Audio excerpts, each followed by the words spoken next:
নমস্কার বন্ধুরা, মানসী কিচেনে সবাইকে স্বাগত। আজকে 25শে ডিসেম্বর, তো বন্ধুরা বাড়িতে মাটন হবে।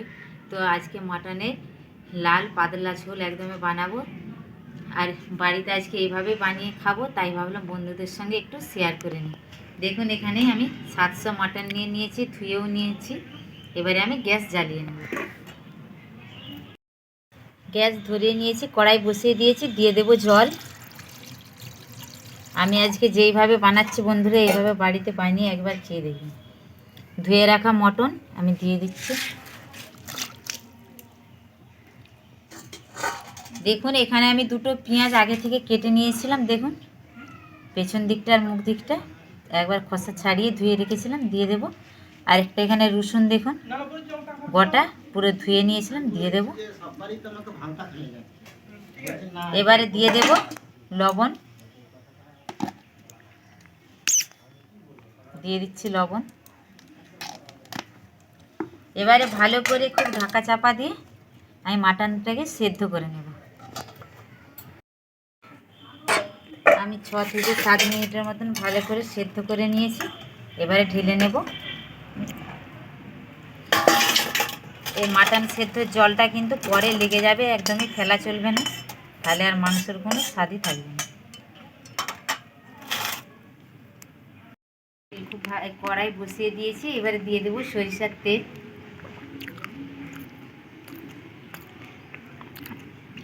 তেল খুব ভালো করে গরম করে নেব।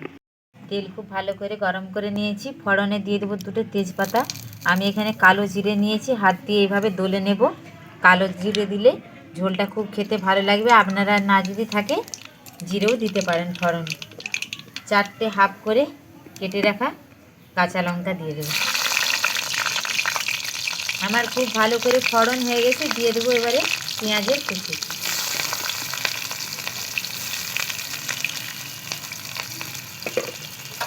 পেঁয়াজগুলো একটু সামান্য ভাজা ভাজা করে নেব। পেঁয়াজগুলো একটু ভাজা ভাজা করে নিয়েছি। এবারে দিয়ে দেবো রসুন। রসুন আর পেঁয়াজ একসঙ্গে সবগুলো ভালো করে ভেজে নেব।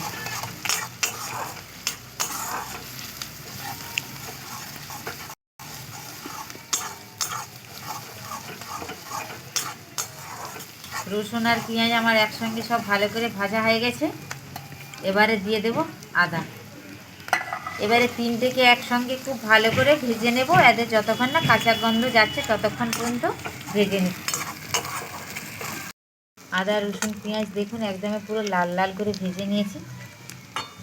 আর আমি কিন্তু আগে থেকে এখানে জিরে গুঁড়ো, ধনে গুঁড়ো, লঙ্কা গুঁড়ো, হলুদ গুঁড়ো একসঙ্গে মিক্সড করে পেস্ট তৈরি করে নিয়েছিলাম, দিয়ে দেব।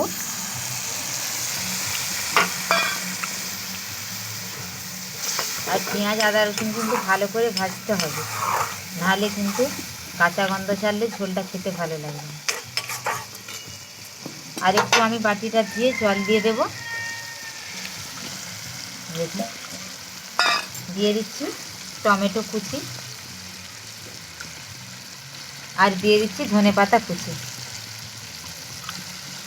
ধনেপাতাটা এই সময় দিলে কিন্তু যতটা মশলাতে কষা হয়ে যাবে, ঝোলটার কিন্তু স্বাদ আরও দ্বিগুণ হয়ে যাবে। এইভাবে একবার, সবাই তো না আবার সময় দেয়, এইভাবে একবার দিয়ে দেখবেন। এবারে আমি যেহেতু মাটন সেদ্ধ করার সময় লবণ দিয়েছিলাম, তাই আমি হাফ চা চামচ দিয়ে দিচ্ছি লবণ, যাতে টমেটো আর এইগুলো সব সেদ্ধ হয়ে যায়। ততক্ষণ পর্যন্ত কষিয়ে নেব, তেল ছাড়া পর্যন্ত অপেক্ষা করি। মশলা থেকে পুরো তেল ছেড়ে গেছে, দেখুন ভালো করে কষিয়ে নিয়েছি।